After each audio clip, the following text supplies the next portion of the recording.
Oke, baiklah teman-teman semua. Kita mulai aja ya. Bismillahirrahmanirrahim. Assalamualaikum warahmatullahi wabarakatuh. Untuk sesi kemarin kita udah belajar cara buat web API ya di menggunakan .NET Identity. Nah, kemudian untuk sesi hari ini kita akan coba buat aplikasi menggunakan .NET Identity juga, tapi kita menggunakan eh, aplikasi MVC ya teman-teman ya. Nah di sini pendekatan yang kita gunakan nanti kita pakai metodenya code first ya. Jadi kita melakukan coding dulu, baru kemudian kita akan melakukan migration ke dalam database. Oke, kita mulai aja teman-teman ya. Jadi pertama-tama di sini kita langsung praktek aja ya. Jadi pertama-tama teman-teman kita bikin satu project dulu ya. Buka ininya Visual Studio. Nah, kemudian nanti database yang kita pakai itu oke SQL Server ya, teman-teman ya. Sini pertama-tama kita create dulu new project.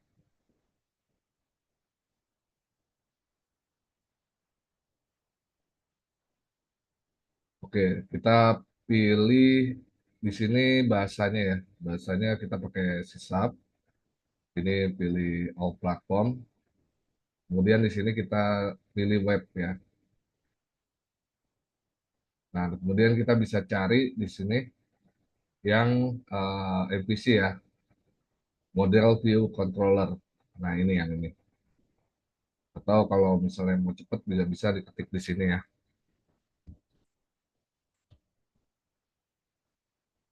Jadi kita ketik model, nanti dia akan nge-highlight ke jenis template ya. Template di sini template aplikasi.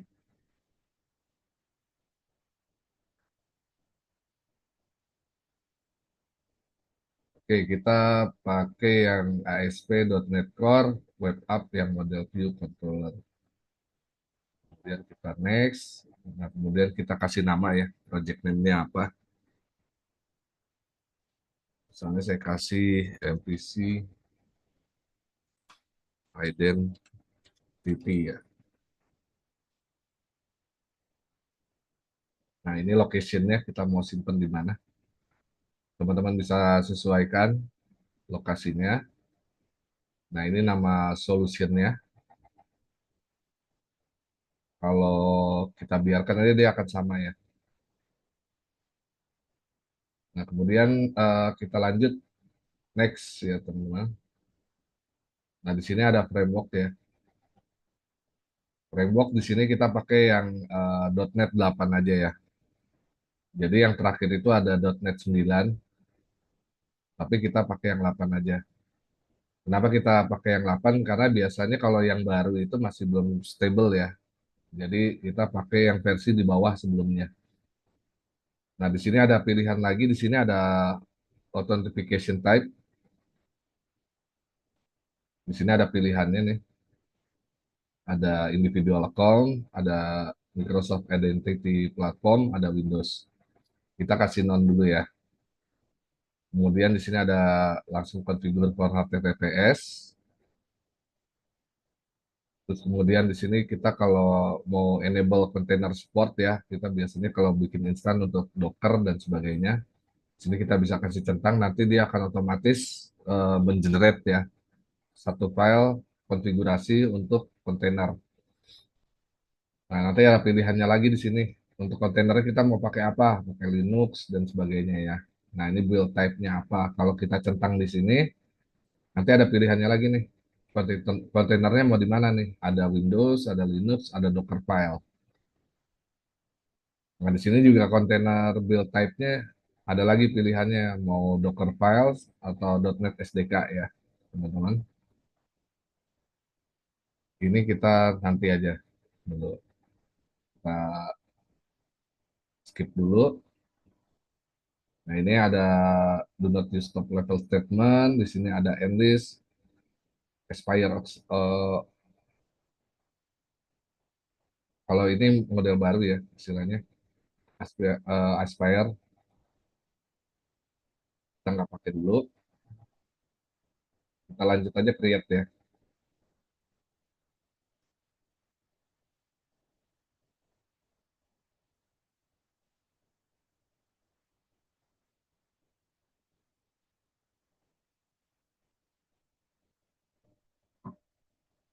Oke, nah ini pertama kali ya, project pertama kali dibuat. Nah, ini kelihatan nggak nih teman-teman?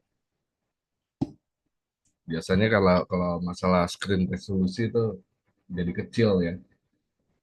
Oke, di sini kita pakai PC ya teman-teman. Jadi ada controller, ada model, ada view ya.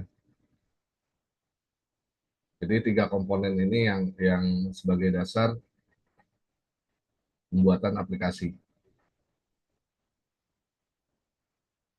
Oke, kita coba dulu mungkin apakah sudah jalan.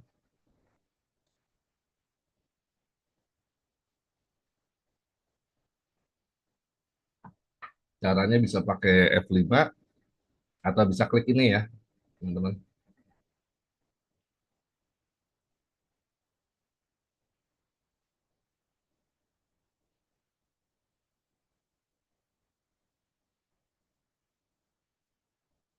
Nah, nanti akan ngejalanin ini ya, server Kestrel-nya. Kita bisa cek di sini.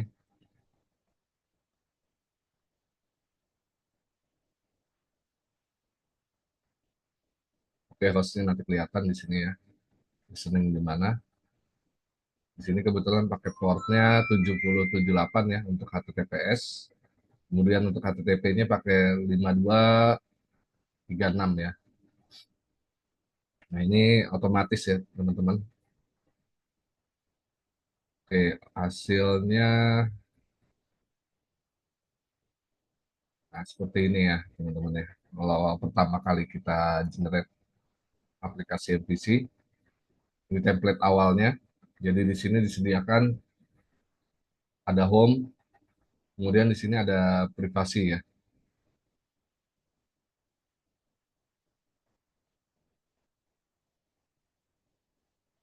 Oke, saya stop dulu.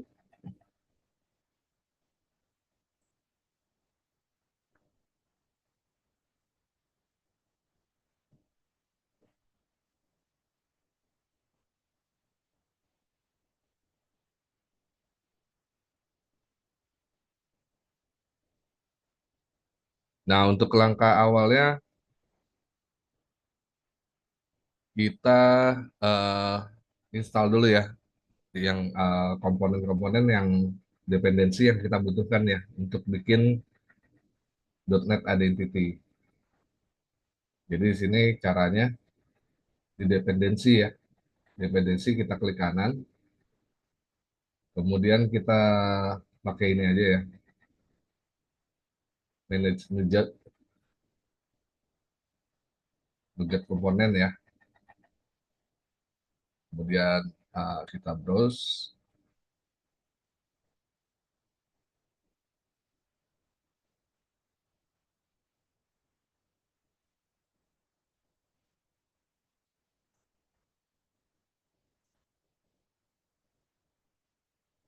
Nah, di sini kita search aja ya.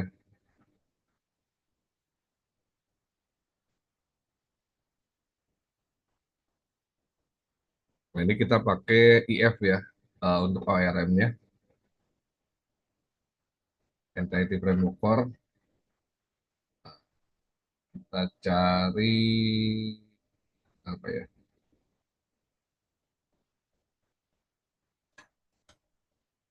Identity ya. Kita pakai identity. Kita pakai ASP.NET Core ya.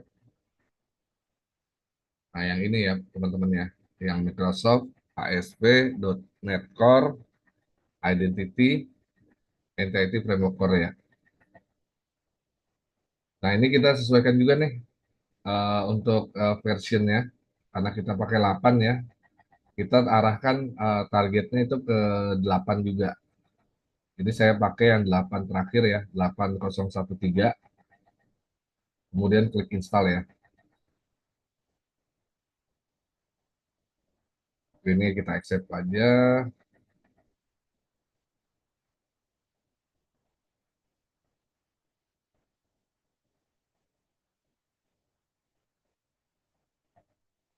Oke, ini sudah selesai. Kemudian setelah itu kita coba install lagi ya. Ada komponen lain lagi. Entity Framework Core Design ya. Ini kita install.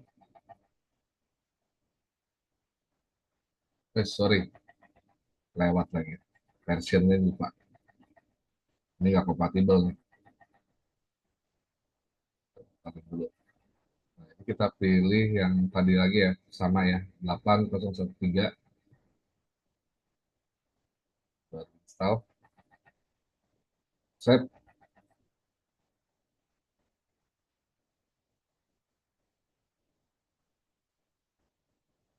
pilih selanjutnya, eh, karena kita pakai SQL Server ya, kita pilih yang Microsoft Entity Framework Core .SQL Server ya. Nah, ini sama juga, pilih yang 8013. Nah, kalau teman-teman pakai yang .NET 6, pilihnya juga yang 6 ya, jangan yang di atasnya atau di bawahnya, karena nanti impact-nya dia akan tidak kompatibel ya. Oke, kita accept.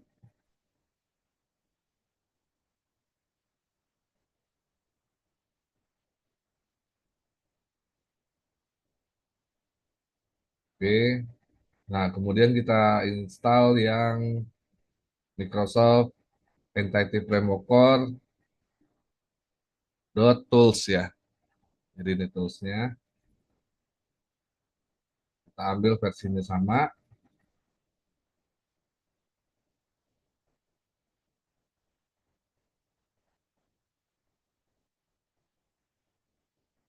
Oke, nah di sini ada ini, kita accept aja.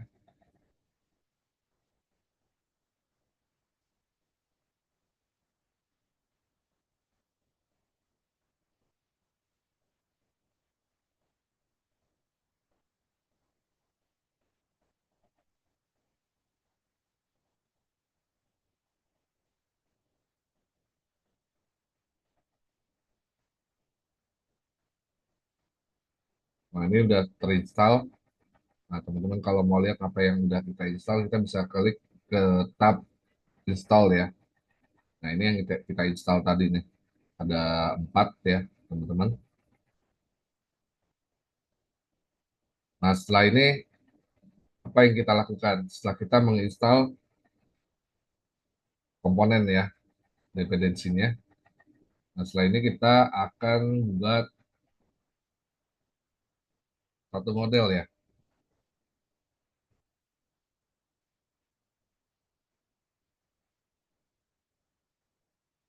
Nah, di sini ini saya tutup dulu. Kita buat satu kelas model ya. Nah, kelas model ini buat nanti buat nampung datanya. Set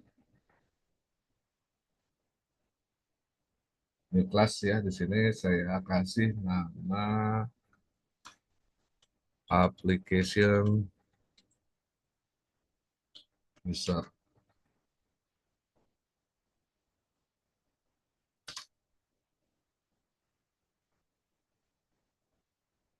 Oke, di sini udah ada application user ya. Nah, kemudian kita karena menggunakan identity untuk usernya, kita pakai titik dua.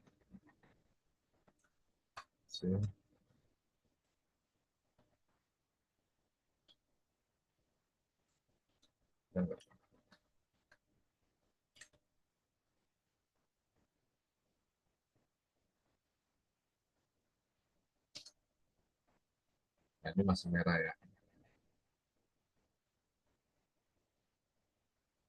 Jadi nanti kalau kita tambahkan ini sini ada inheritance ya ke identity user, ini komponen yang dari tadi yang kita install ya, yang Microsoft Identity Framework Core ya, Identity Framework Core. Nah ini caranya gimana nih? Ini masih merah ya, teman-teman. Teman-teman bisa deketin kursornya ke sini, kemudian sini ada show potential fix. Nah di sini ada pilihannya karena kita udah install ya. Kalau belum install ini nggak ada nih. Kita using Microsoft ASP Netcore Identity ya. Nah, ini kita bisa klik atau cara lainnya itu kita taruh di sini ya kursornya. Kemudian pencet kontrol titik ya, bisa juga. Nah, ini akan keluar juga opsionalnya untuk solution. Nah, kalau udah kita using, nah nanti di sini nggak merah lagi ya. Berarti kita udah bisa pakai komponennya.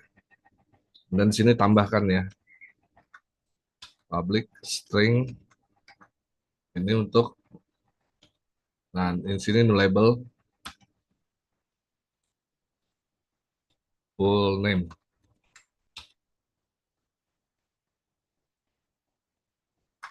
Oke.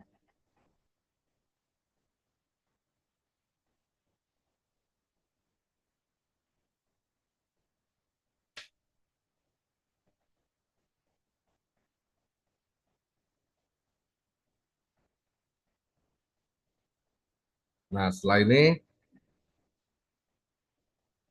kita tambahin juga satu buat terusnya ya, teman-teman. Nanti aja dulu deh.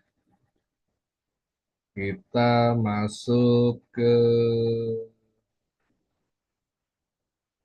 buat ini dulu ya, nah, datanya ya. Kita create satu folder. Di sini kita create new folder ya, teman-teman. Di sini untuk biar memudahkan kita mencari ya. Ini foldernya namanya saya kasih nama data. Di sini nanti data konteksnya ya, data konteks dari aplikasi.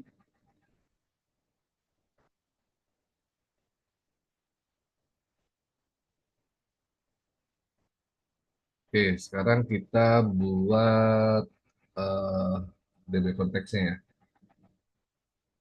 Kita add, klik kanan ya, add, kemudian pilih kelas. Oke, kita buat konteksnya itu namanya misalnya identity konteks. Ini saya buat konteks untuk identity ya. Oke,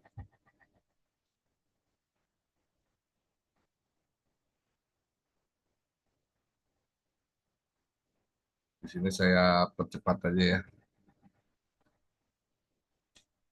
Saya kopas dari contohnya biar cepat.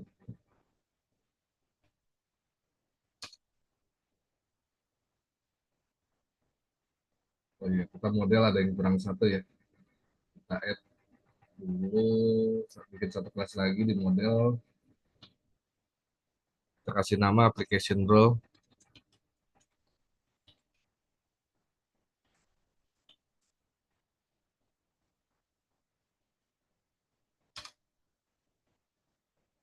application role. Ini kita masukin juga pakai identity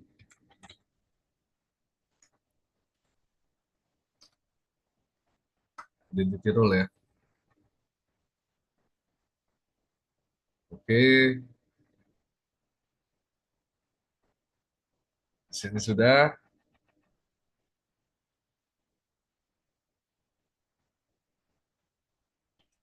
Nah, ini saya copy paste ini ya.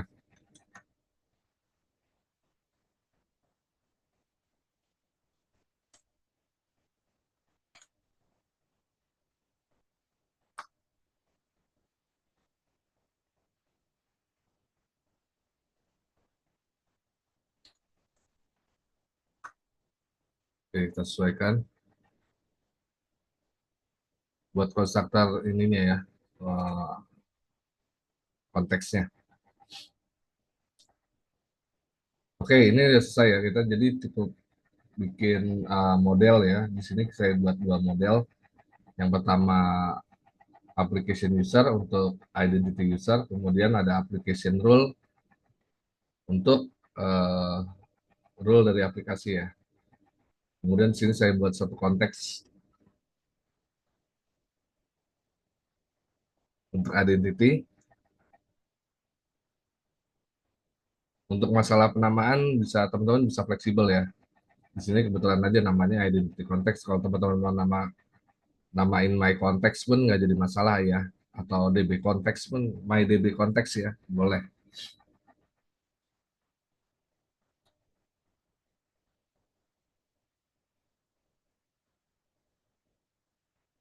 Oke, setelah ini kita masuk ke setting konfigurasi untuk connection stringnya ya, teman-teman. Jadi kita masuk ke app setting JSON ya, double klik aja di sini. Kemudian kita masukin connection stringnya.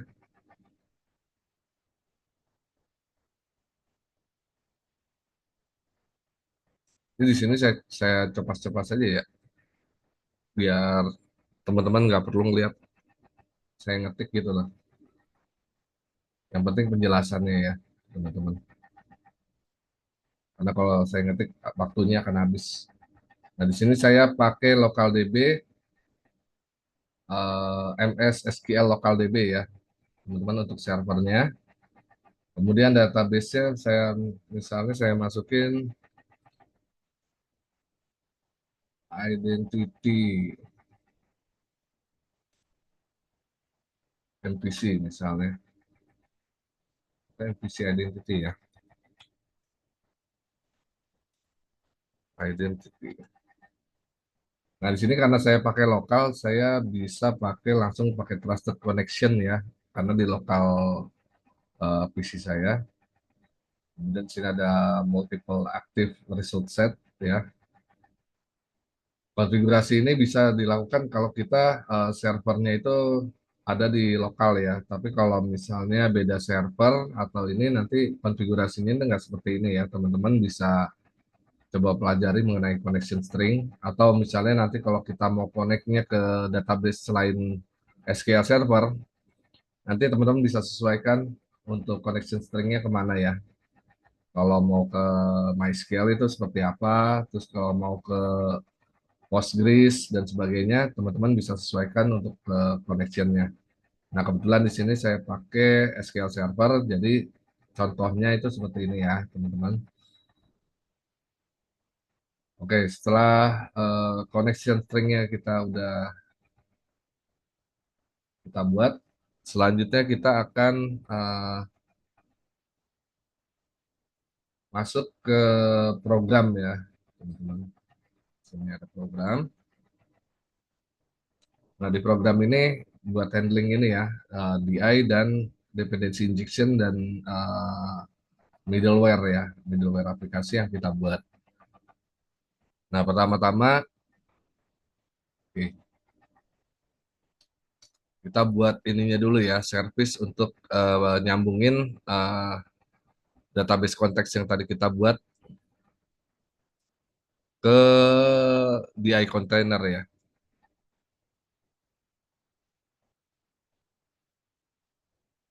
Nah, ini kita masukin di sini, teman-teman. Saya paste aja biar nggak buang waktu. Nah, tadi nama konteksnya yang kita buat namanya identity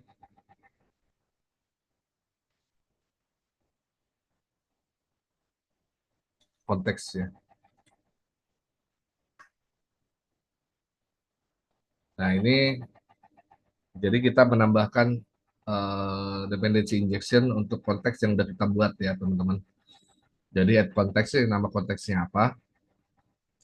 Di sini ada option, jadi kita menggunakan apa. Ini kebetulan saya menggunakan SQL Server. Kalau misalnya pakai database yang lain, ini bisa disesuaikan ya, teman-teman ya. Kemudian ngambil konfigurasinya dari mana? Nah, ini connection string-nya dari sini. default connection. Nah, ini ada configuration, itu configuration untuk mengarahkan ke app setting yang ada di sini. Jadi kita ngambil default connection itu yang ini ya, teman-teman. Kalau kita punya koneksi yang lain dengan nama yang berbeda, misalnya ada koneksi baru dan sebagainya. Nah, kita kan sesuaikan nih targetnya mau kemana koneksinya di konfigurasi sini. Nah, ini kebetulan saya pakai namanya default connection ya. Berarti yang diambil yang ini tadi. Ini.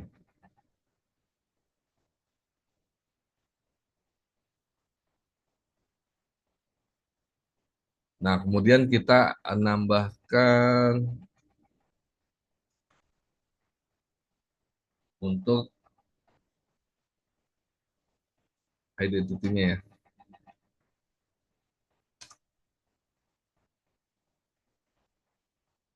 Ini identity context.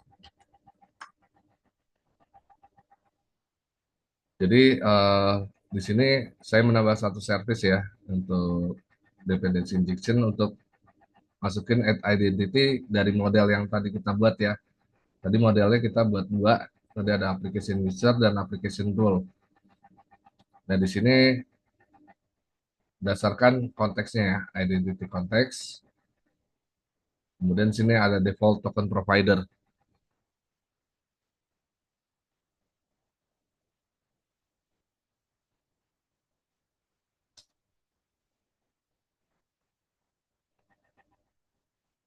Nah, kemudian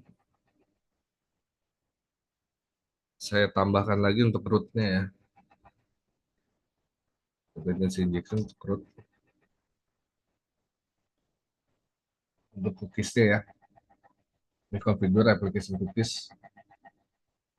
Jadi nanti uh, login pad-nya itu diarahkan ke sini ya. Kalau belum login, dia ke login. Kalau akses deny ya, ini ke home access deny. Oke, istilah home access, use TTS, nggak masalah. Nah, ini saya ubah juga.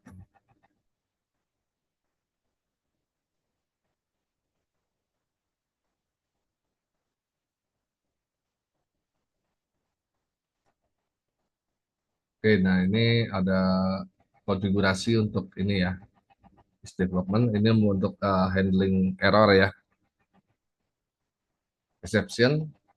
Nah, ini kalau exception ini diarahkan ke rootnya ke home error ya, page-nya error.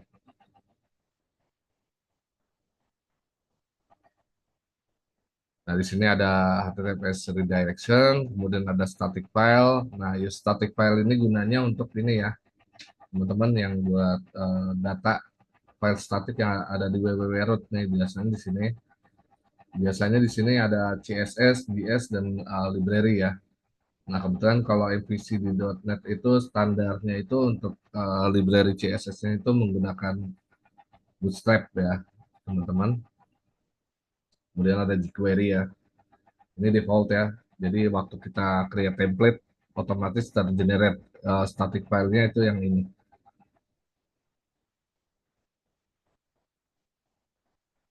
Nah, di sini kita kasih use authentication juga ya, teman-teman. Jadi bukan hanya authorization, tapi kita ada authentication.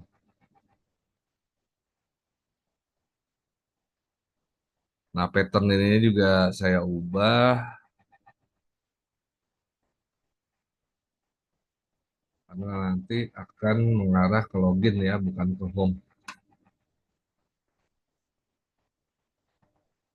Nah, ini kita ganti ya, controllernya count, kemudian actionnya itu login ya. Nanti kita buat controllernya.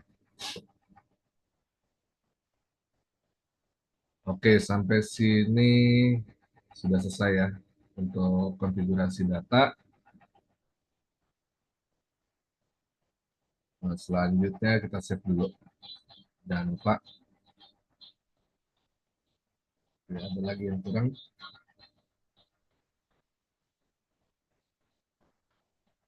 Oke, untuk data saya tambahkan ini ya, sheet ya. Jadi istilahnya buat masukin datanya di kalian ya. Kita bikin new class, namanya sheet data ya. Jadi nanti ini gunanya buat masukin data pertama kali ya, waktu migration. Sini saya langsung aja deh. Contohnya ini, saya jadiin kelasnya static ya. Kelas. Dan sini ada static asingnya, asing task. Untuk initialize. Nah, di sini ada service providernya. Nah, di sini kita menggunakan model yang tadi kita udah buat ya. Jadi, ini saya turunin. Untuk user manajernya kita pakai model application user ya. Untuk role manager kita menggunakan application role. Nah, ini nama objeknya ya. Jadi objeknya itu sebagai user manager dan kemudian di sini ada role manager. Nah, di sini saya buat satu objek array ya, namanya roles names. Di sini ada admin, di sini ada user. Jadi saya buat dua roles-nya untuk pertama kali inject database. Jadi saya buat admin dan user ya di sini. Nah, di sini ada for each berdasarkan role name, jadi ada looping, proses looping. Jadi ngecek dulu nih role-nya udah ada apa belum ya. Jadi kita ngecek dulu kalau udah ada dia skip ya. Nah, kalau dia belum ada, dia akan create nih berdasarkan nama role-nya. Jadi di application role ini nanti masuk ke database role name-nya itu apa. Jadi misalnya admin kalau udah ada dia nggak dibuat lagi. Nah, ini kalau belum ada dia akan meng-create ya di sini prosesnya. Nah, ini ada nyari ya admin user wait. Nah, ini parameternya nyari yang namanya admin@admin.com ya teman-teman. Kalau dia nggak ada, dia akan meng-create ya. Ini ada variabel user, isinya itu kita masukin ke application user ya, bikin baru, objek baru di sini. Isinya itu pertama username-nya itu ada admin@admin.com, terus emailnya adalah ini, kemudian full name-nya ini ya, admin users. Kemudian kita akan meng-create user tersebut. Ini objek usernya. Nah, ini adalah passwordnya ya. Passwordnya admin@123. Kemudian untuk role-nya di sini kita masukin usernya admin ya, sebagai admin. Nah, kemudian yang kedua nih, datasheet yang keduanya yang ini ya, untuk user. Yang pertama ini untuk admin, yang kedua ini untuk user ya teman-teman ya. Nah, kira-kira seperti itu untuk datasheet-nya.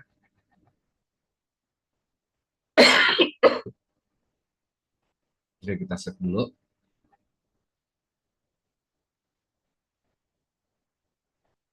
Oke, selanjutnya kita coba melakukan migrasi ya teman-teman. Jadi migrasi dari konteks yang sudah kita buat di sini berdasarkan data-data ini ya, identity. Caranya kita klik di bawah sini, package manage console. Kalau yang belum ada di sini ya, teman-teman biasanya untuk ngeluarinnya itu bisa ke tools. Di sini ada NuGet package manager, kemudian pilih package manager console. Nah, nanti munculnya kira-kira seperti ini ya, di bawah, di tab bawah ini. Kemudian kita ketikkan di sini, kita add minus migration. Nama migrationnya itu apa? Misalnya saya migrasi satu ya. Kita coba add migration dulu. Nanti dia akan melakukan proses build ya. Jadi ngecek ada error apa enggak. Nah, untuk migrasi ini sebenarnya ada dua cara ya. Jadi bisa melalui package manager console atau menggunakan developer PowerShell. Komennya juga berbeda. Kemarin udah sempat dibahas juga. Kalau yang pakai developer PowerShell itu pakai perintahnya pakai .NET ya. Kalau di package manager console ini kita langsung aja ya add migration migrasi satu. Saya pakai yang package manager console ini karena sintak perintahnya itu lebih simpel ya teman-teman. Nah ini kalau kita mau teman-teman mau lihat migrasi menggunakan developer PowerShell bisa juga ya. Saya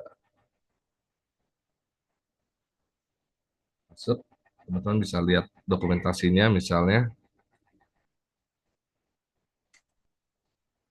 add migration ya.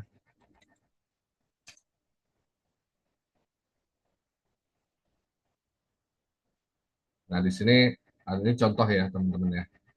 Nah ini kalau kita tadi pakai developer PowerShell kita pakai perintahnya seperti ini ya.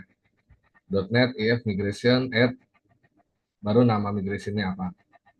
Tapi kalau pakai package manager console kita langsung ya lebih simpel. Langsung add migration, kemudian langsung apa nama nama migrationnya. Nah kalau untuk ininya pun nanti untuk update database ya untuk create database. Kalau yang pakai tadi ya, ini perintahnya pakai .NET if database update ya. Tapi kalau pakai package manager console kita cukup update database. Nanti kalau konteksnya berbeda, kita bisa tambahkan ya. Konteksnya apa? Misalnya konteksnya kita punya dua konteks, kita bisa pilih konteksnya yang mana yang mau dimigrasi. Nanti kita coba ya teman-teman.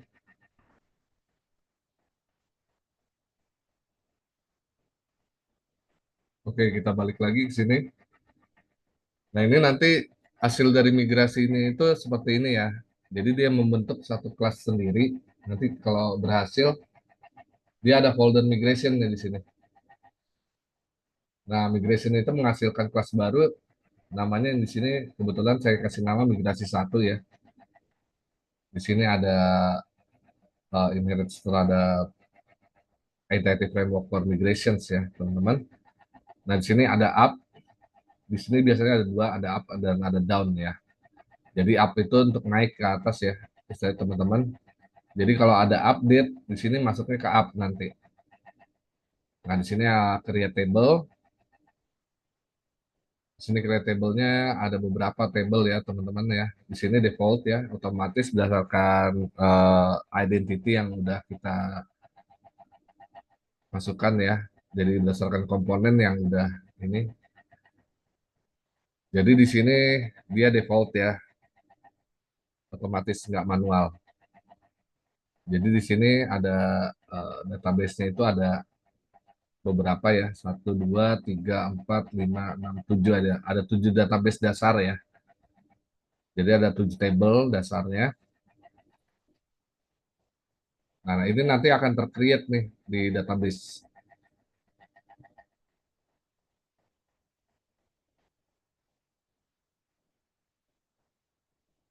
Oke, saya coba dulu ya update untuk update database.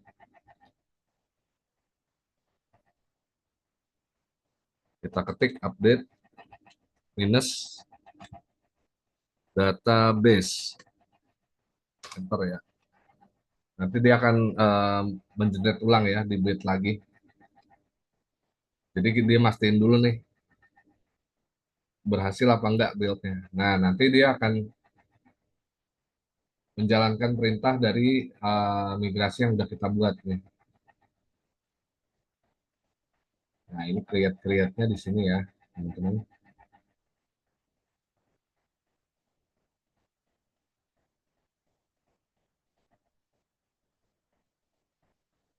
Nah, kalau berhasil teman-teman bisa buka SQL servernya ya, SQL Server Management Studio. Nah, di sini kemudian saya udah masuk ya ke lokal database saya. Kita bisa klik database-nya. Oke, di sini udah tercreate ya, MVC Identity. Kita coba bisa cek, kita lihat tabelnya, ada nggak? Nah, ini yang tadi ada 6 ya, maaf, ada 7 ya, 7 tabel yang tergenerate ya, default ya, standar. Kita bisa lihat, coba usernya udah masuk belum.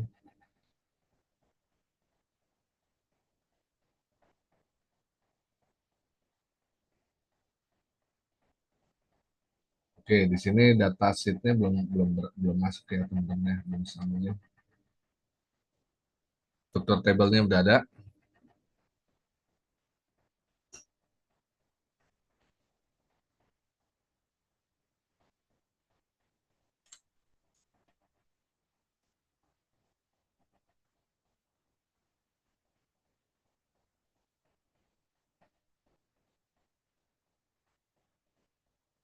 Data sheet-nya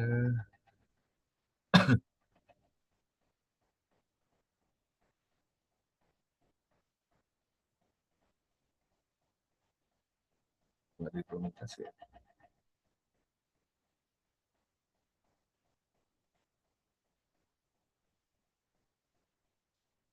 Masuk.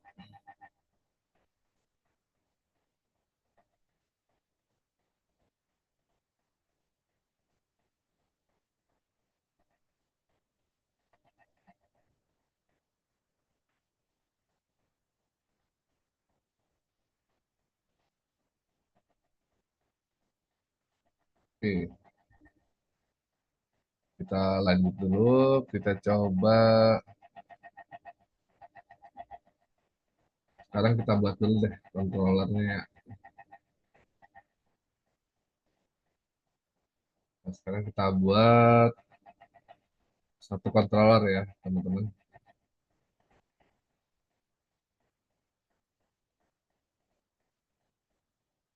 Kita MVC controller kita add.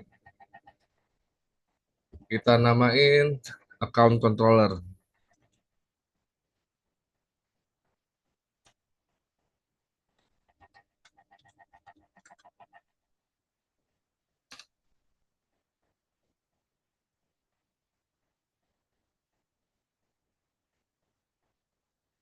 Oke, di sini udah jadi ya controller untuk account.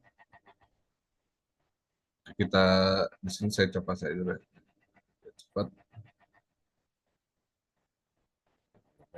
Tuh, saya langsung aja ya.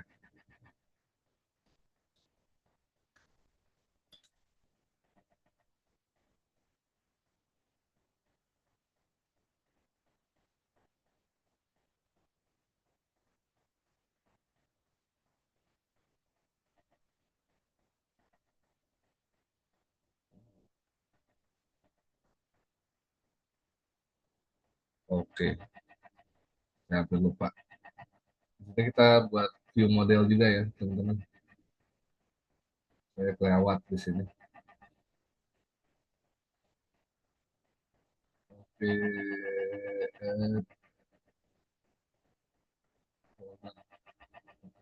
pastinya bikin view model. Kita bikin satu folder namanya view model ya. Kadang-kadang bisa juga DTO ya dan sebagainya. Kita view modelnya itu ada apa aja nih?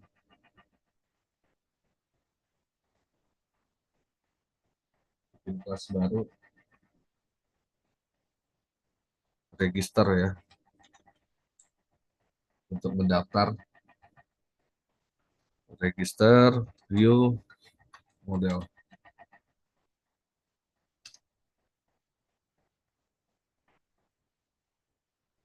Untuk register itu butuh username, password, dan ada confirm password. Nah, kalau view model ini dia nggak nyambung ke database ya teman-teman ya. Jadi hanya buat perantara aja.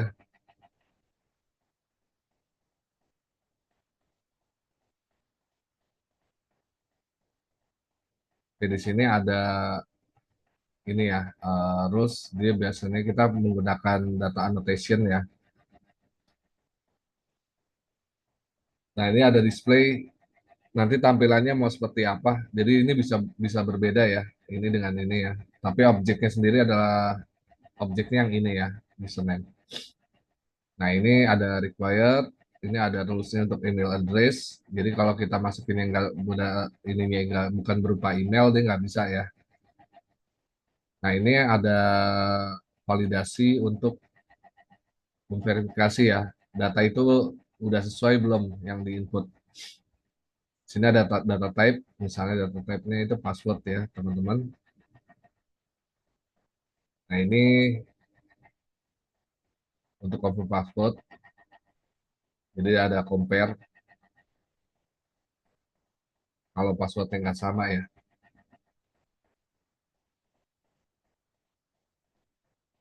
untuk confirm password. Nah, ini confirmnya dari mana? Nah, ini compare-nya, jadi ini ngebandingin antara data yang ini ya, yang password ini dengan data yang diinput di sini di confirm password. Ini untuk ke registernya, jadi pertama kali kita biasanya kan mesti daftar dulu nih buat register view modelnya.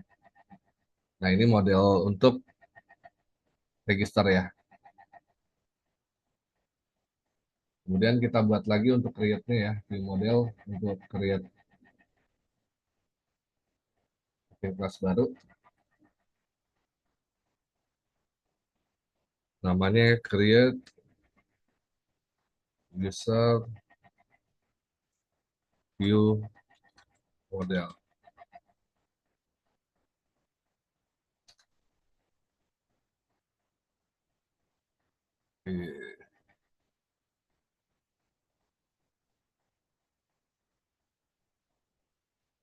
Ini hampir sama ya.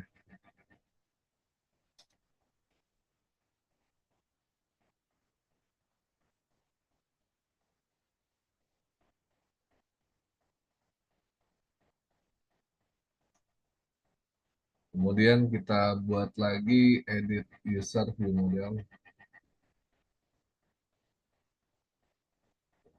Ini untuk edit.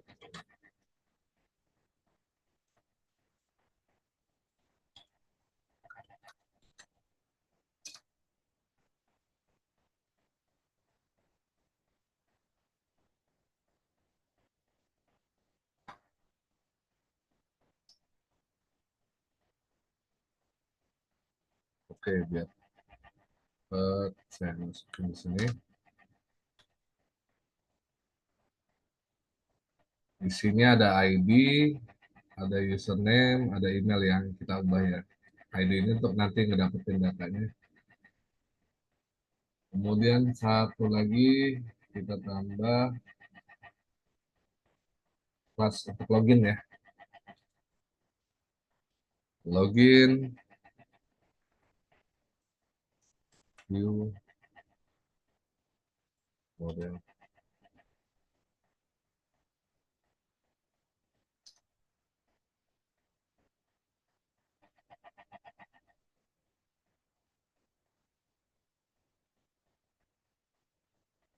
Buka. Untuk loginnya, dia cukup username dan password ya. Kemudian ada tambahan untuk remember me. Oke, di sini kita masukin. Di sini ada username, di sini ada untuk input password ya.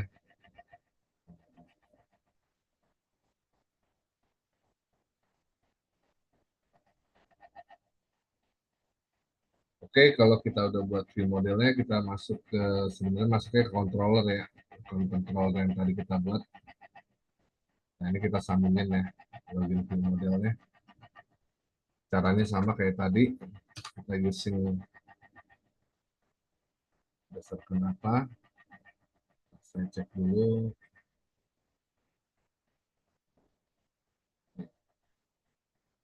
Oke, jadi pertama-tama untuk account controller itu kita pakai ini ya, sign in manager untuk berdasarkan modelnya application user ya database-nya. Ini sebagai objeknya adalah sign in manager.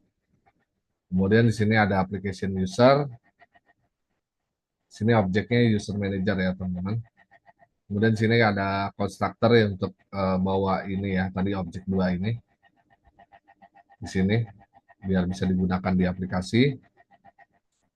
Nah, di sini ada login ya untuk get. Kemudian di sini kalau login eksekusi loginnya ya, jadi post method post. Di sini ada validate anti foreign key. Kemudian kita pakai login view model ya, yang tadi, yang cukup isinya cukup username, password, dan team member me ya teman-teman. Nah ini nanti ada pengecekan nih. Jadi model state-nya itu is valid ya. Yang tadi kita menggunakan data annotation ya di sini. Nah di sini ada data annotation. Data annotation itu yang memvalidasi, memverifikasi input dari usernya ini ya. Jadi kayak required berarti mesti ada isinya ya teman-teman. Oke. Nah ini ada proses ya teman-teman ya. Jadi prosesnya ini kalau dia modelnya valid, dia akan melakukan sign in manager ya. Jadi ini bawaan dari identity. Kalau teman-teman mau pastiin juga bisa ya, teman-teman bisa deketin ini. Nanti kelihatan di sini dari ASP Network Identity ya. Jadi komponen yang bawaan yang dibawa dari identity. Nah isinya ini ada kita masukin username dan passwordnya. Kemudian di sini ada parameter yang lain yaitu logout on failure true ya. Nah ini ininya bold ya teman-teman. Nah di sini teman-teman bisa lihat struktur dari ininya kira-kira seperti apa parameternya. Jadi pertama username, password, ada is persistent, dan di sini ada logout ya. Nah ini kalau dia berhasil nanti kalau sukses maka dia akan mencari ini ya berdasarkan model username. Kemudian dia akan melihat dia role dari user tersebut ya. Nah ini kalau uh, dia roles-nya sebagai admin, dia akan lari ke page admin ya, admin dashboard. Ada di home ya, ini kebetulan. Nah kebetulan di sini ada user ya, dua tadi. Nah ini larinya ke user dashboard. Controllernya ada di home ya. Nah ini kalau dia nggak punya akses, maka dia lari ke akses deny. Nah ini kalau resultnya is logout ya, dikunci, dia kembali lagi ya. Kunci model nggak berhasil. Nah ini kalau gagal login.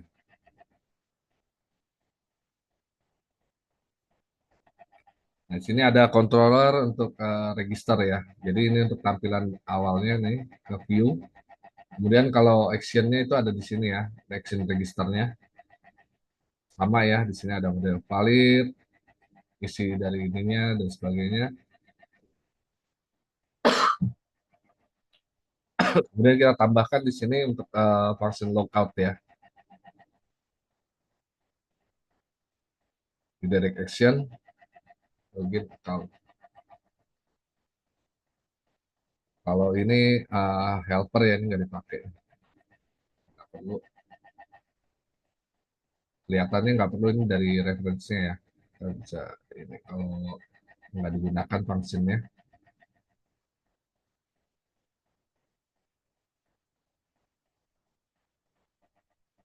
ya, saya kali ya.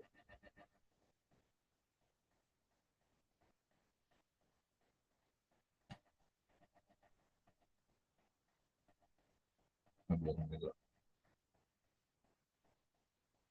Oke ini controllernya udah kita buat ya. Sekarang tugas kita adalah buat view-nya ya teman-teman. Jadi sini login kan ada view-nya nih. Ini caranya kita klik kanan ya. Di sini ada klik kanan, di sini ada pilihan nih add view. Kita pilih add view, kita pilih reserve view empty, kita add. Oke, di sini namanya index ya. Di sini saya kasih nama login ya. Saya jadiin login. CSHTML. Oke. Oke, di sini ada halaman pertama. Jadi nanti dia akan meng-create ya di sini ya. Di view ini nanti dia akan create account di CSHTML-nya login, teman-teman. Oke, untuk login juga ini biar nggak terlalu berlama-lama. Oke, cepat saja nanti contoh shortcut-nya saya sertakan ya, teman-teman. Nah, ini kita sesuaikan ya. Kita nama nama ininya NPC identity. Oke, jadi ini form loginnya ya. Kita pakai form ya, form browser. Nah, di sini ada ASP action-nya kemana? ASP action-nya itu ke login ya, teman-teman. Ini metodenya post. Jadi ini nanti akan dibawa ya ke controller. Parameter-parameter yang ada di sini itu masuknya ke ini ya, login view model. Jadi di sini ada ASP for username ya. Jadi inputnya ASP for username ini adalah inputan data yang kita masukkan.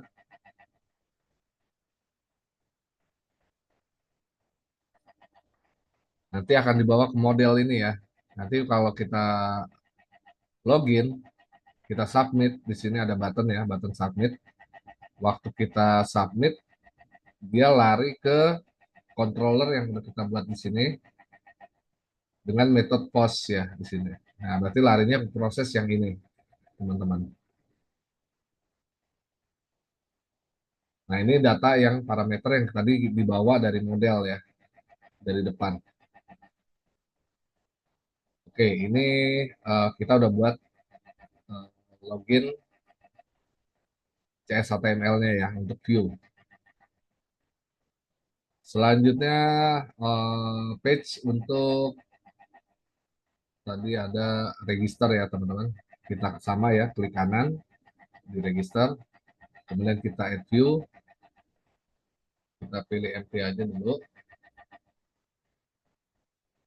Namanya register.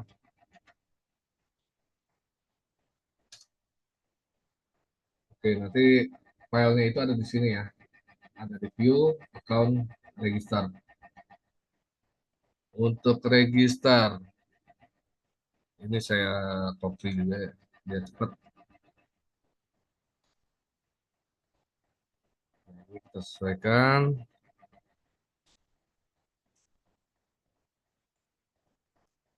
Nah, ini kita pakai modelnya register view model ya. Isinya itu ada di sini. Nah, ini yang penting ininya sesuai dengan model yang kita buat ya. Nah, ini ada beberapa elemen ya, teman-teman. Ini sama actionnya, cuma ini ke register dengan metode post ya. Jadi kalau waktu kita klik submit, itu larinya ke controller sini ya. Cuma yang metodenya adalah post.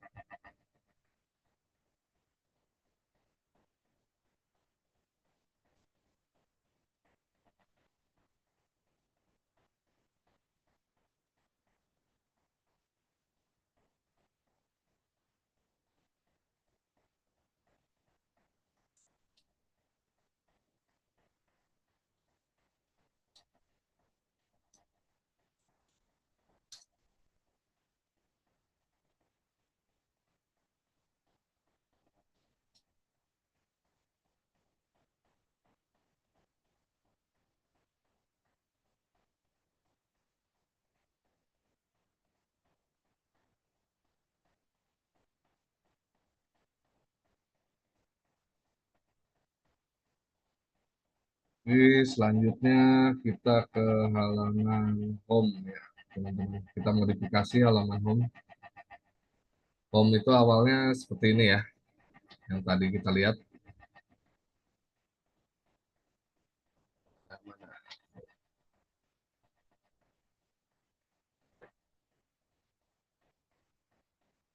Nah, ini kita ganti ya untuk action ke dashboard admin dan user ya.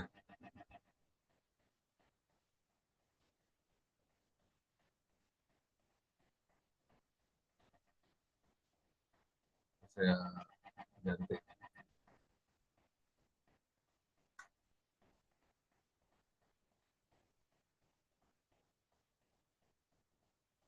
Nah, di sini ada otorisasi ya, ada authorize. Kita kalau rulesnya admin, nanti larinya ke dashboard admin ya.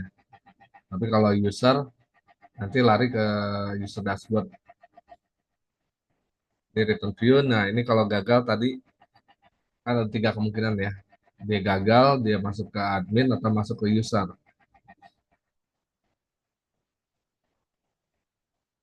Oke, nah ini untuk admin ya, dashboard adminnya. Ini kita create juga, kita add view ya.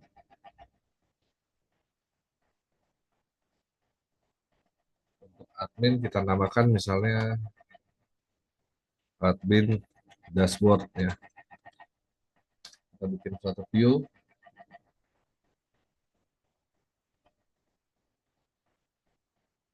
ini simple aja.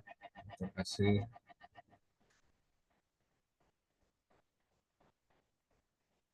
nah ini untuk admin dashboardnya. Kemudian kita untuk usernya ya,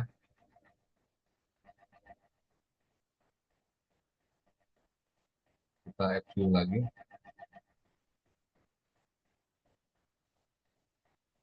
Kita nambahin user dashboard.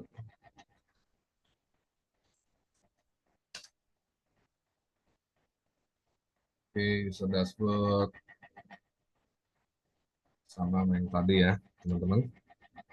Kita masukin aja. Jadi ini hanya menampilkan bahwa ini adalah dashboard untuk user ya. Jadi yang ngebedain antara admin dashboard dan user dashboard.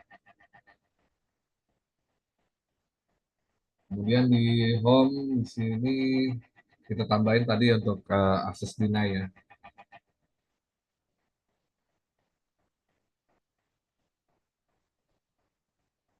Jadi home controller kita klik kanan di sini kita add view ya. View baru namanya akses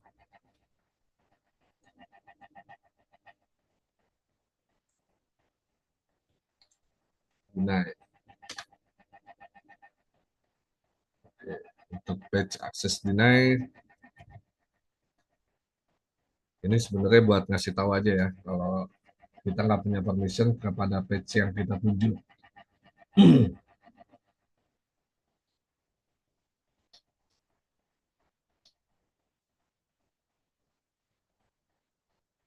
Oke, view-nya udah jadi. Kemudian kita modifikasi untuk indeksnya ya.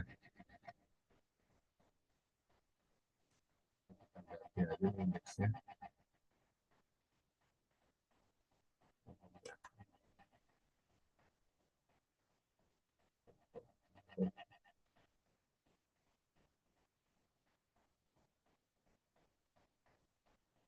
Oke, ini udah selesai. Kemudian kita ubah juga ya untuk eh, kita update juga, kita modifikasi untuk layoutnya ya, teman-teman. Layout, oke untuk menu ininya ya, untuk navigasinya. Ini juga saya ini nanya biar cepat.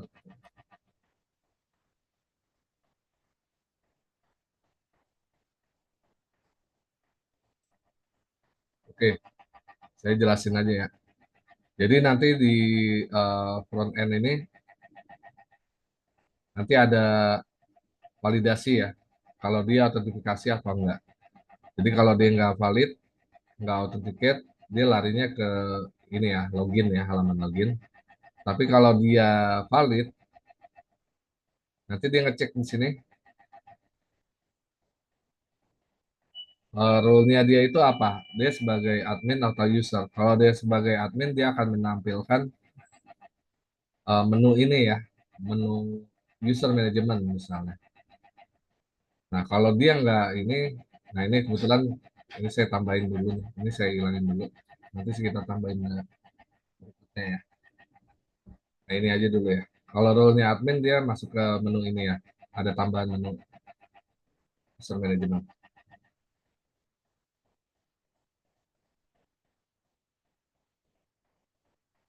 Oke, selanjutnya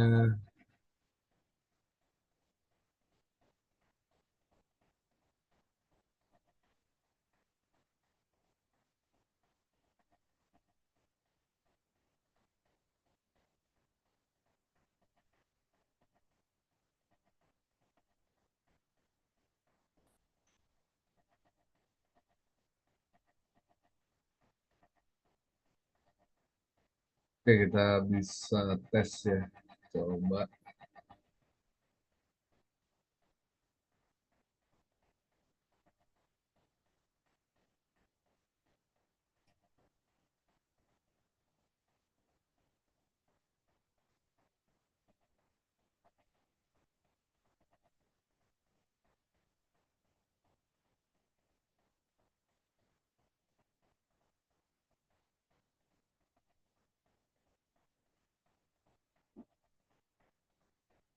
Oke, nanti tampilannya kira-kira seperti ini ya teman-teman.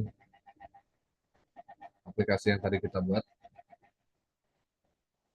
Oke, kita tutup dulu.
Tes tes.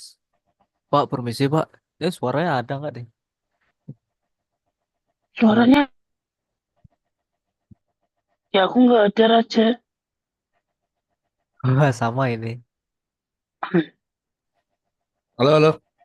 Oh ada. Nah. Suaranya hilang ya Iya tadi Pak, ya? Iya hilang Pak tadi. iya baru Pak baru bisa ini. Oh iya, iya. Maaf, maaf.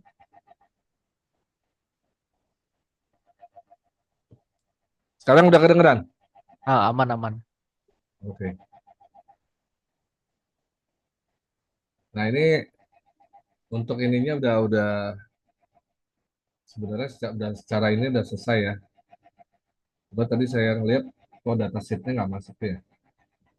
Ini kenapa ya? Bentar.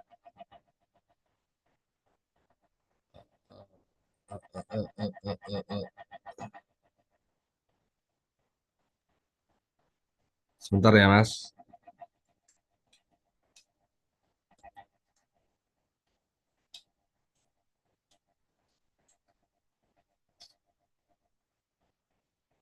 Nah ini udah bisa jalan sih teman-teman. Jadi bisa coba ya aplikasinya.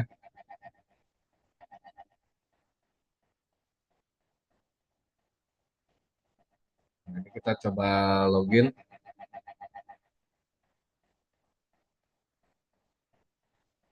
Misalnya seperti ini ya, kita tes.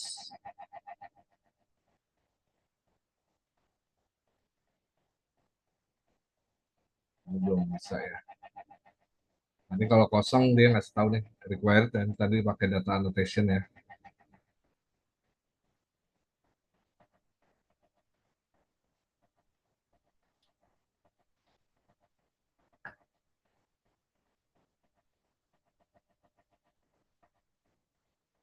Bentar.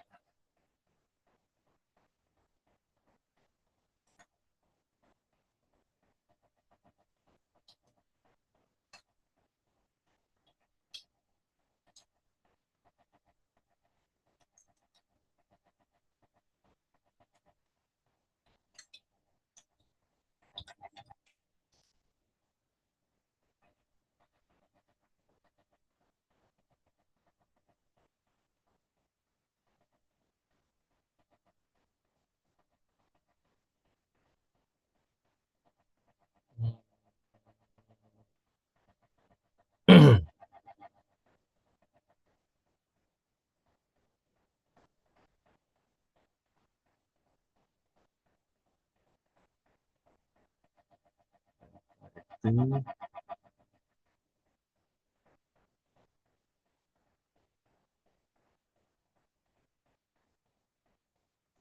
nah, kita coba register ya. Username,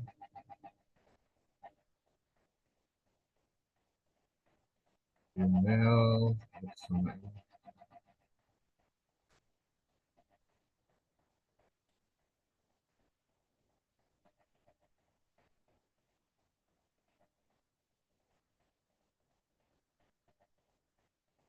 tes. Saya coba input ya, coba register. Password 123. Coba saya masukin 123 dulu. Coba register. Nah ini nggak boleh ya. Passwordnya eh, ABC. Passwordnya misalnya saya kasih password 123. Password 123.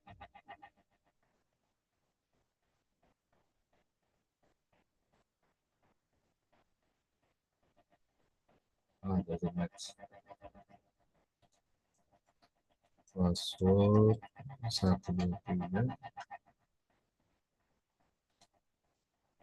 Password 123. Ini saya coba register dulu ya. Oh, home indeksnya nggak ketemu.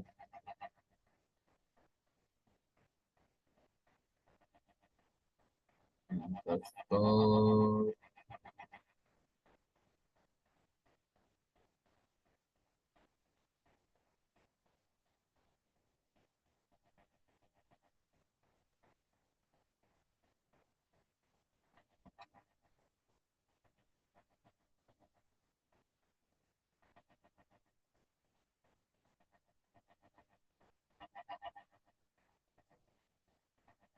oh, di halaman investor ya.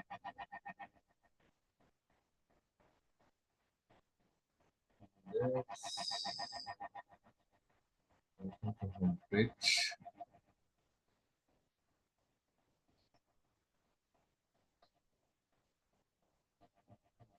Investor.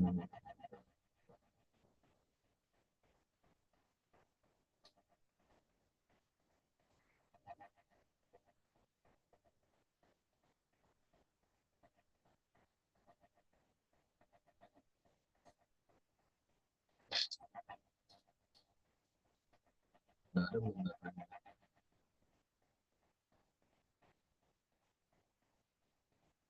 Oke, nanti kalau udah berhasil register, datanya ada di sini ya, teman-teman. Cuma di sini mestinya rule-nya ada nggak ya?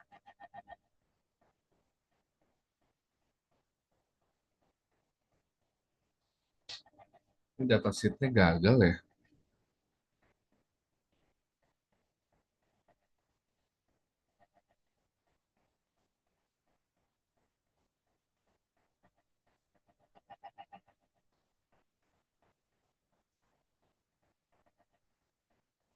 Oke, bentar ya.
Ini program ada yang kurang.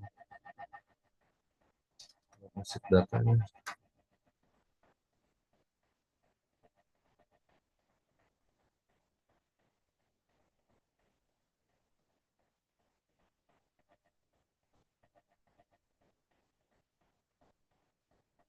Ini saya ada yang kurang ya. Ini buat sheet data.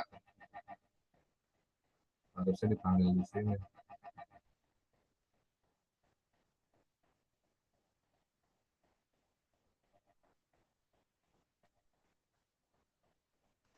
Ada sebelah ada perubahannya.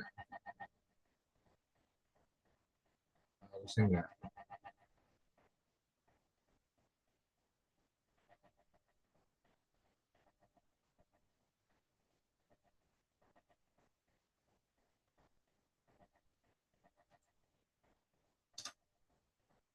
Saya coba build lagi ya.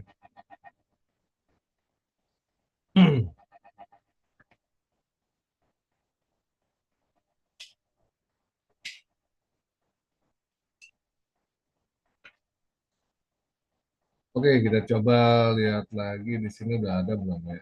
Di sini berhasil data berhasil nggak sih? Terus nggak ada.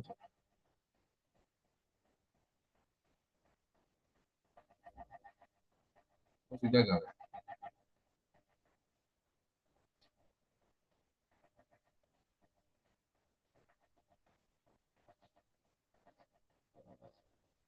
Ada ini nggak sign in device confirmation.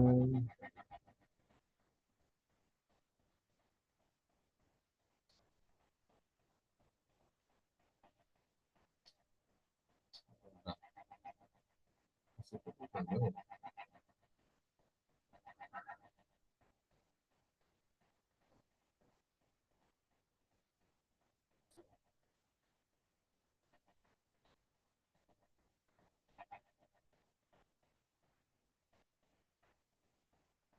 App identity.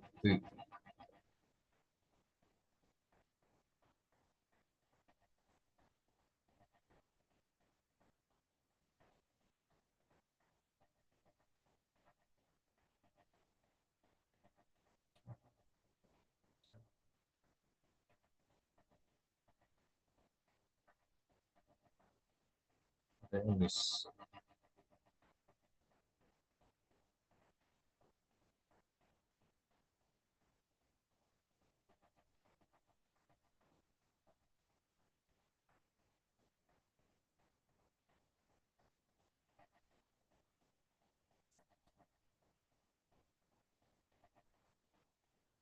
Sebentar, sebentar.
Abang ini berada di bawah.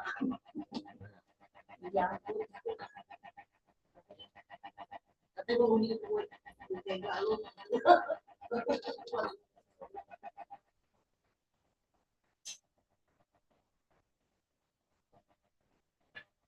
Datanya nggak masuk ya. Sipnya nggak jalan.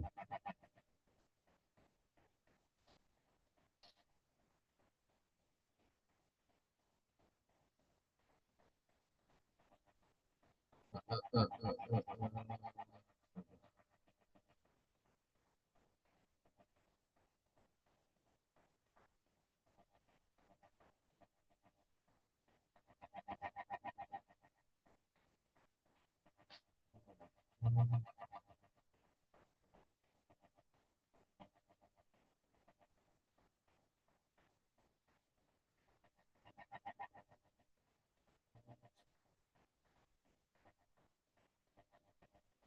kita masukin manual dulu ya.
Disuruh ini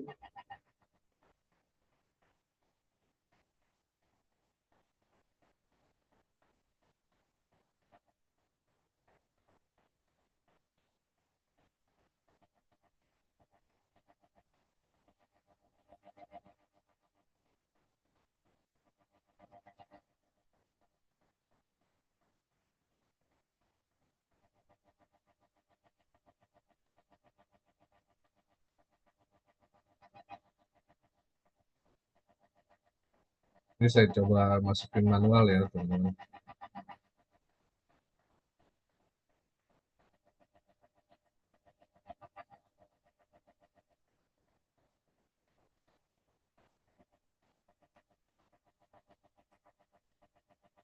Coba masukin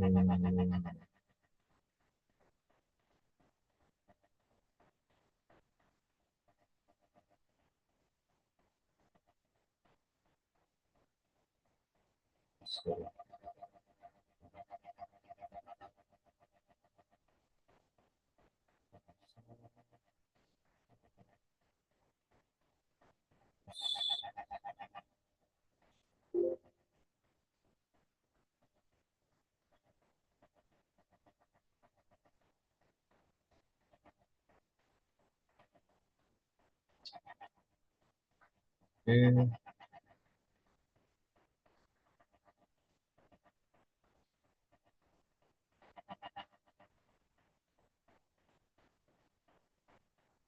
User ID admin tuh ya.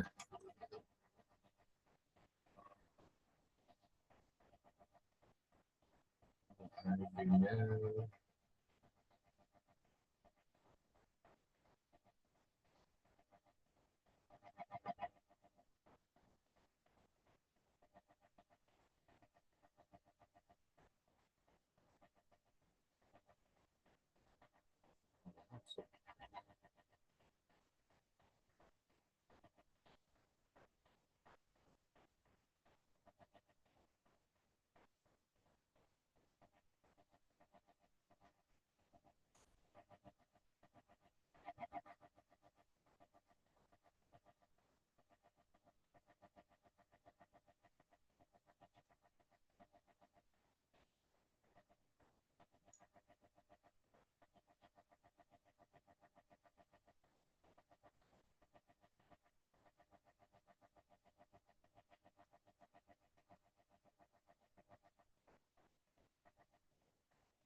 Oke, kita udah masukin ini ya datanya. Tapi sheet-nya gagal kayaknya. Kita coba running lagi.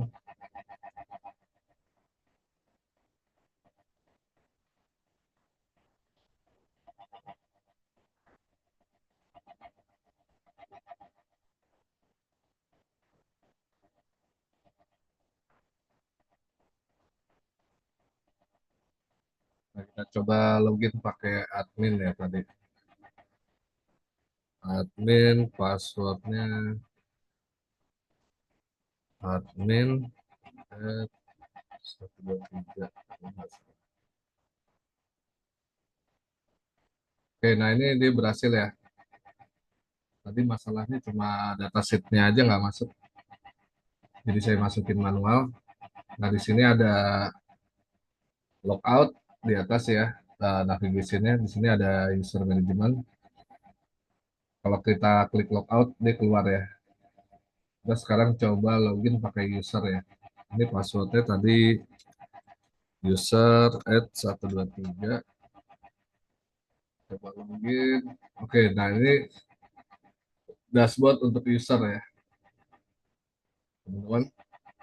Nah ini kalau eh, yang ini dia nggak ada user manajemennya ya. Jadi kita bisa log out.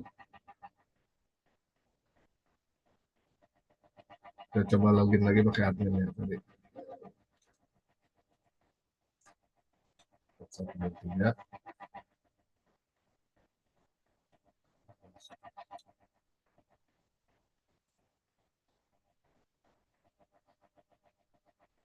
Oke, di sini dashboard untuk admin ya. Jadi admin yang masuk ke dashboard ini. Di sini ada user management. Nah ini masih belum ini ya. Ini ke index. Kita coba cek jaringan kita 40. Ini bukan ke indeks ya, teman-teman.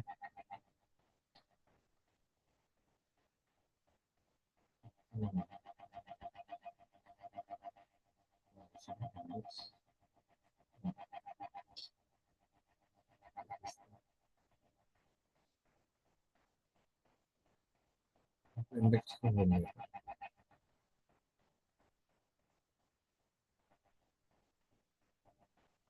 Ada yang kurang ya.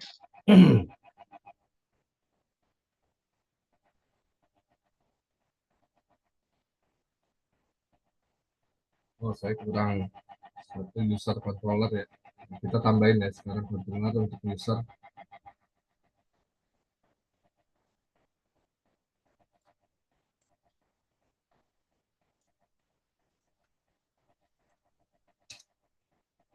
Kita tambahin satu lagi user controllernya belum kita buat.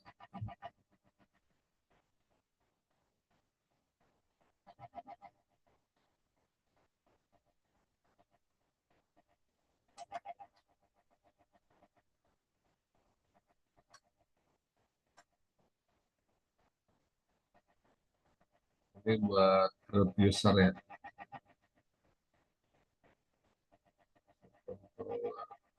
Oke.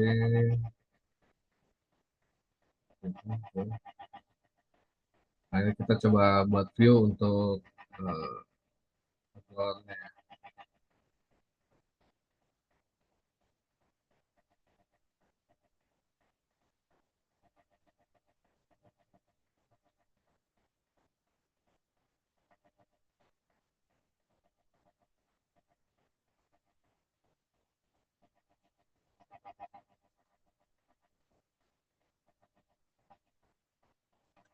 Untuk usernya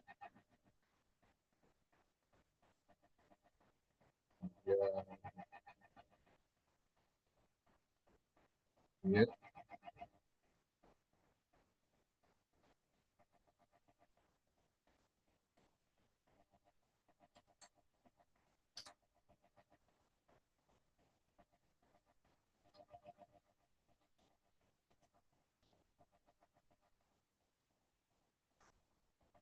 Oke, untuk create isinya ini ya, formnya. Kemudian kita tambahin untuk edit.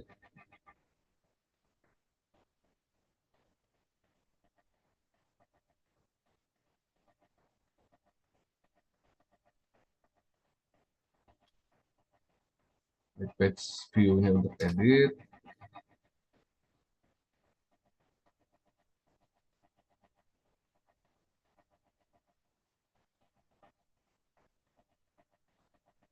Kemudian kita tambahkan delete ya, satu lagi.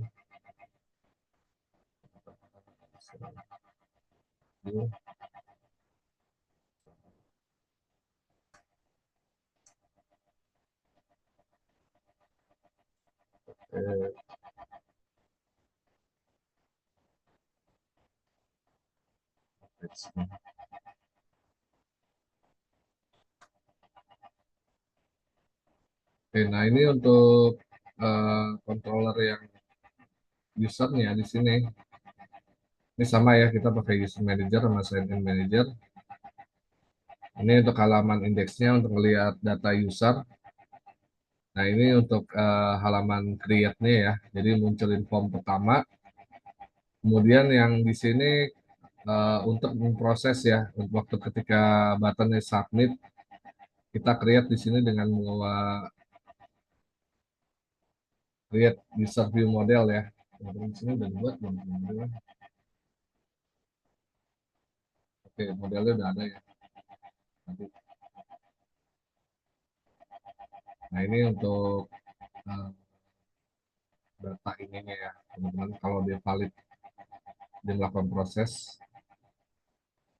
Kemudian di sini untuk edit, jadi dia ngecek dulu by ID-nya, ID-nya ada apa enggak. Kalau nggak ada dia nggak ini. Oke, kita udah buat halamannya.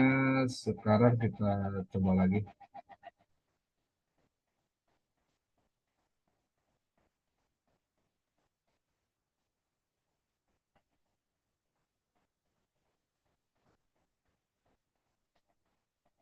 Wah, nggak ada error. Cek. Masalahnya di mana? Oh, sorry. Ini modelnya sesuai ya.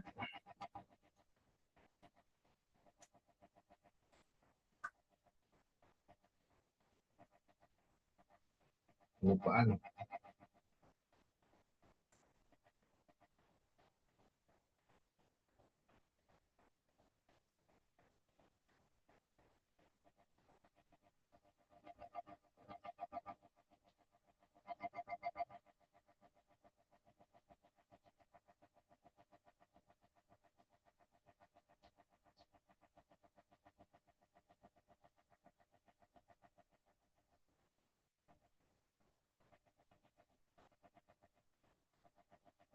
Kita tes lagi coba.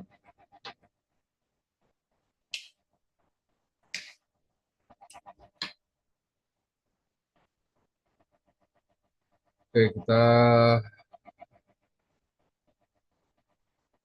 tadi masih sesinya masih ada. Kita coba login ya.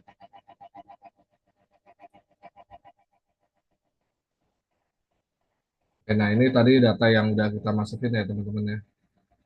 Di sini ada fitur untuk create, untuk edit, di sini ada untuk delete. Nah, ini untuk create user.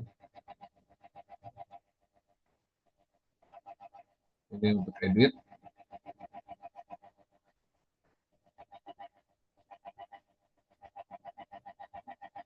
Nah, ini untuk delete ya.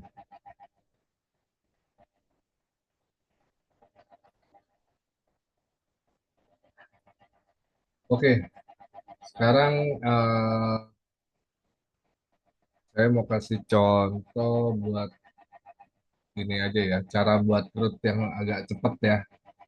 Yang simple saya bikin model baru. Satu kelas ya. Kelas. Sini model. Saya tambahkan misalnya contohnya produk Ini yang nggak ada di identity ya, teman-teman, di luar itu. Saya buat model namanya product type, kelasnya.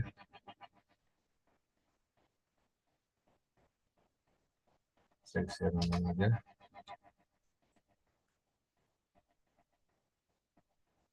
Saya pakai grid.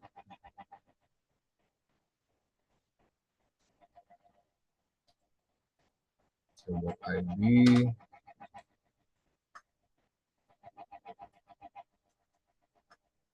Misalnya sini saya kasih type.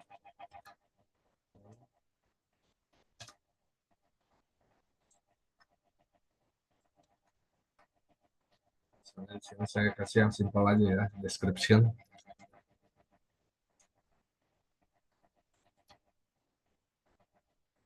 Coba datanya string.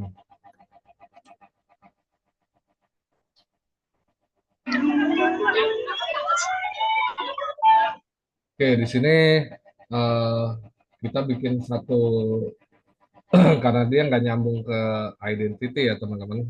Jadi kita bikin satu konteks sendiri.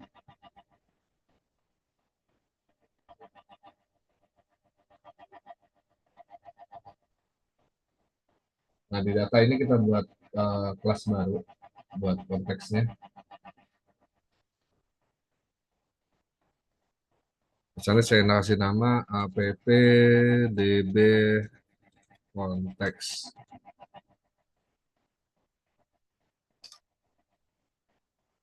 Oke, nah ini ada kelas namanya appdb konteks ya. Saya bikin satu konteks baru. Nah di sini ini menggunakan db konteks ya.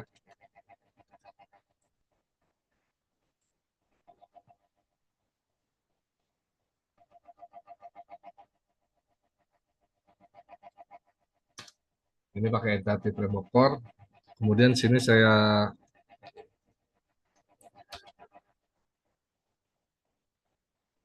buat db setnya ya. Db setnya ke product type.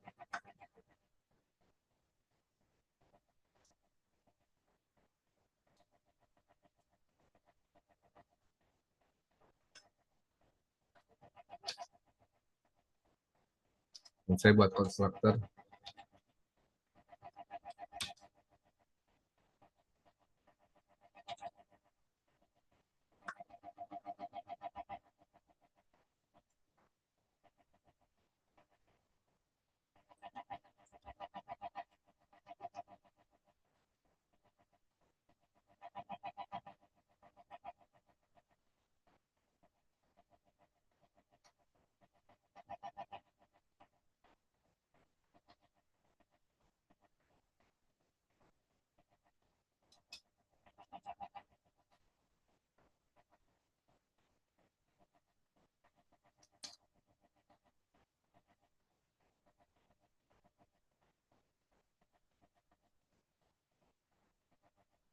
Buat model buildernya ya.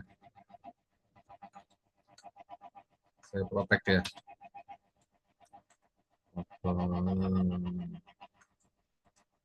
Baik.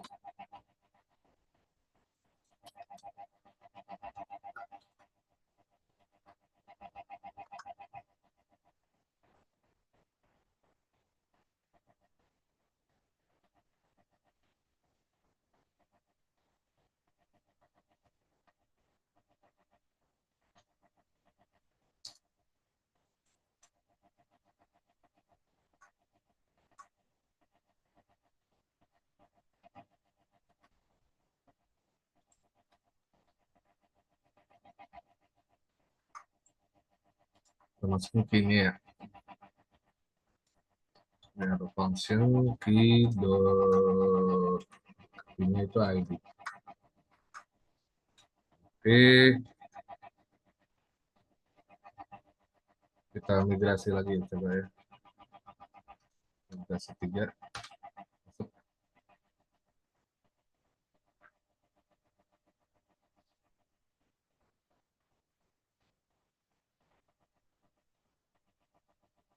Oh iya, konteksnya.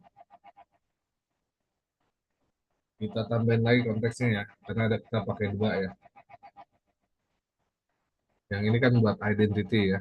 Jadi kita konteks baru, kita copy aja di sini, kita turunin, kita paste di sini.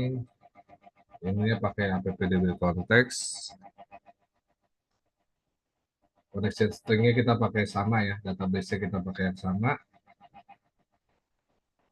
Kemudian kita kasih migration lagi.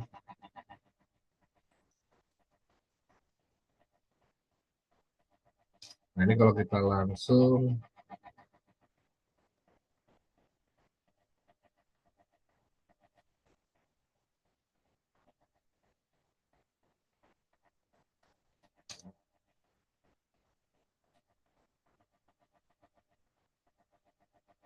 Nah, ini kalau kita jalanin langsung ya, add migration misalnya apa, dia akan bingung nih, karena kita punya konteksnya ada dua. Jadi kita mesti tentuin konteks yang mana yang mau kita migrasi ya, teman-teman. Jadi di sini kita kasih add migration-nya, kita tambahin ini ya, konteks ya. Konteksnya yang mana? Yang kita mau migrasi itu ya adalah yang app db konteks. Oke, kita coba. Oh, kurang satu ya. Namanya migrasi 3 misalnya.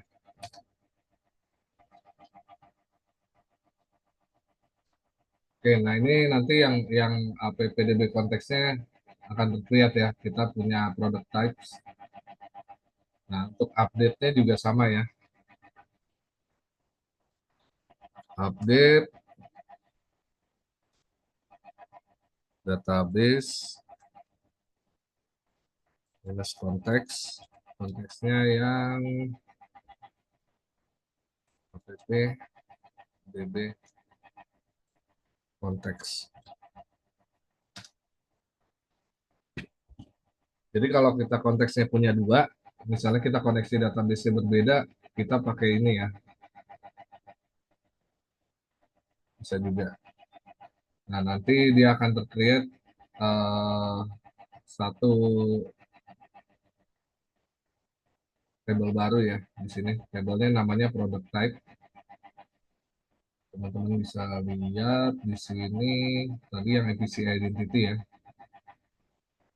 Jadi kita coba refresh.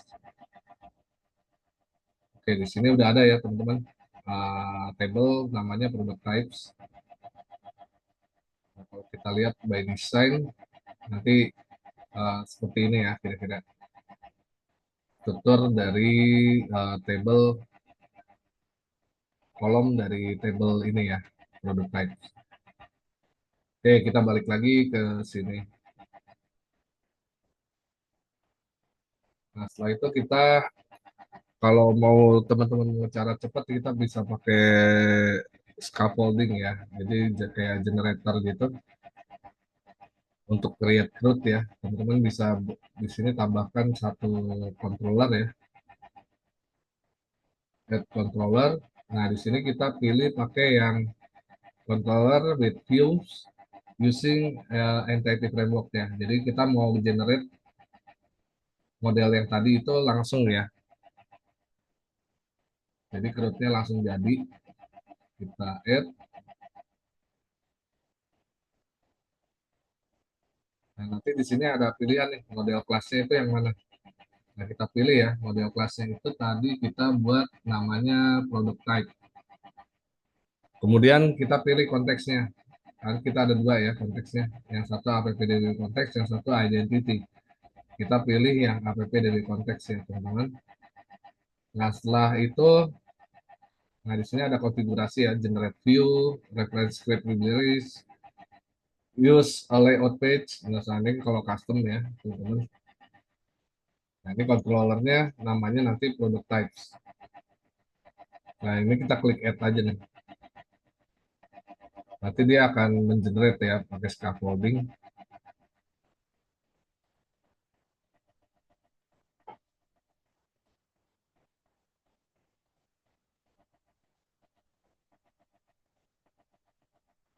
Ini cara mudahnya lah, istilahnya cara yang lucu kalau tabelnya sederhana atau nggak terlalu kompleks ya.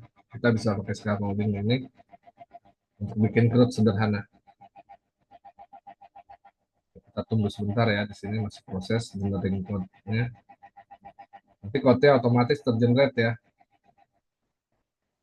Page-nya juga nanti otomatis. Oke, nah ini selesai ya, teman-teman. Jadi di sini otomatis akan tercreate satu controller ya, namanya product types controller. Isinya tuh ada indeks ya, jadi untuk nampilin produknya.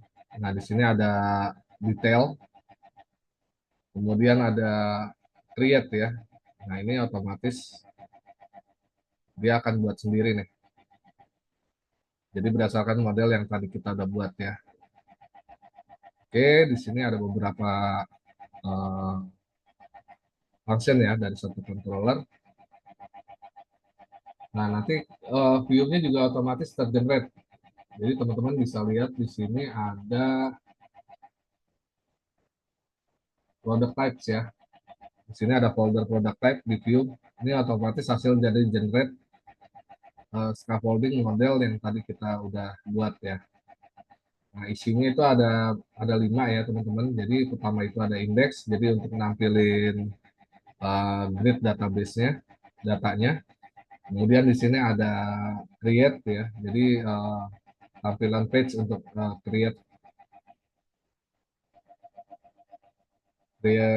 product type. Di sini ada delete untuk menghapus ya. Di sini ada untuk menampilkan detail. Kemudian di sini ada untuk form untuk editnya. Oke, nah sekarang kita mau tambahkan ini untuk user ya. Jadi user bisa menambahkan produk. Jadi di layoutnya itu kita modifikasi sedikit ya di sini. Nah ini else-nya tadi saya tutup ya. Ini kita buka lagi. Jadi kalau nanti dia login sebagai user, nanti ada namanya product type ya, teman-teman. Oke, kita coba aja lagi.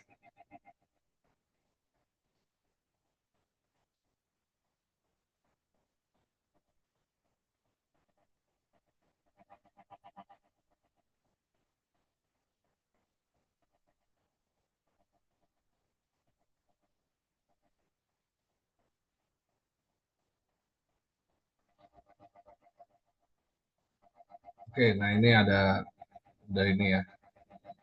Ini masih login. Kalau tadi admin kita login, ininya adanya user management ya.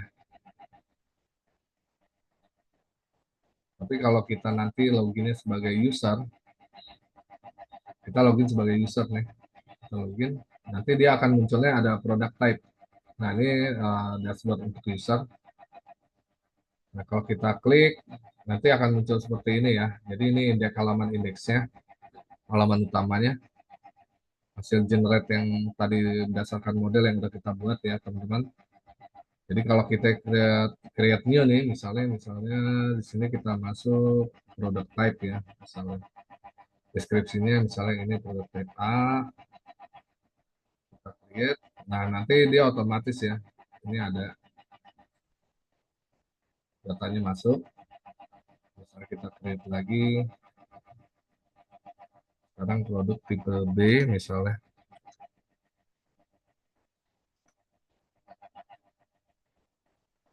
Oke di sini udah jadi ya.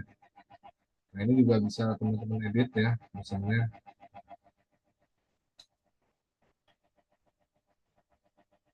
save.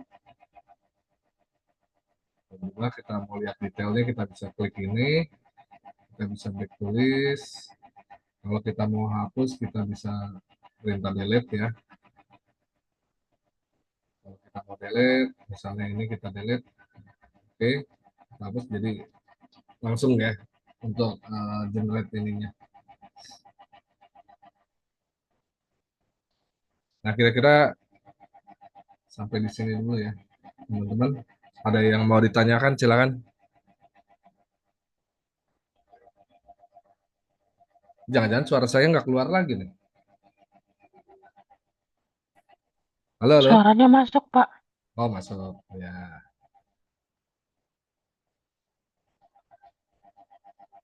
oke. Nah, kira-kira seperti itu ya, teman-teman ya. Ada yang mau nanya nggak? Ini sebenarnya kalau mau dilanjutin masih panjang ya, teman-teman. Ini kita belum masuk ke rules-nya dia. Jadi untuk create user dan rules-nya itu. Tapi saya rasa di sini contoh untuk identity-nya saya cukupkan sampai di sini ya. Kalau dilanjutin lagi masih panjang banget. Ayo kalau ada yang mau tanya silakan.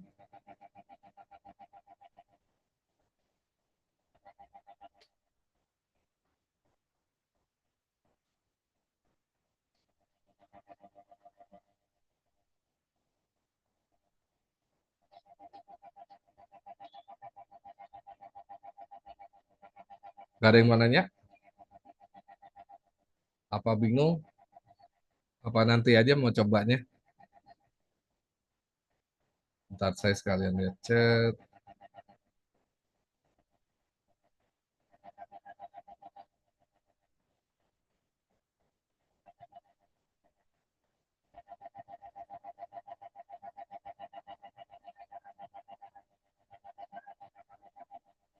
Oke, kalau nggak ada yang bertanya, nanti kalau tahu ada pertanyaan di akhir sesi bisa bertanya melalui WhatsApp grup ya, teman-teman.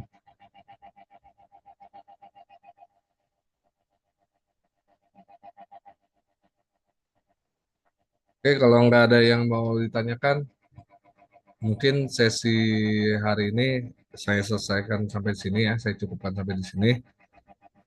Mohon maaf kalau misalnya ada kesalahan dalam menyampaikan. Terima kasih buat teman-teman yang sudah hadir. Wassalamualaikum warahmatullahi wabarakatuh.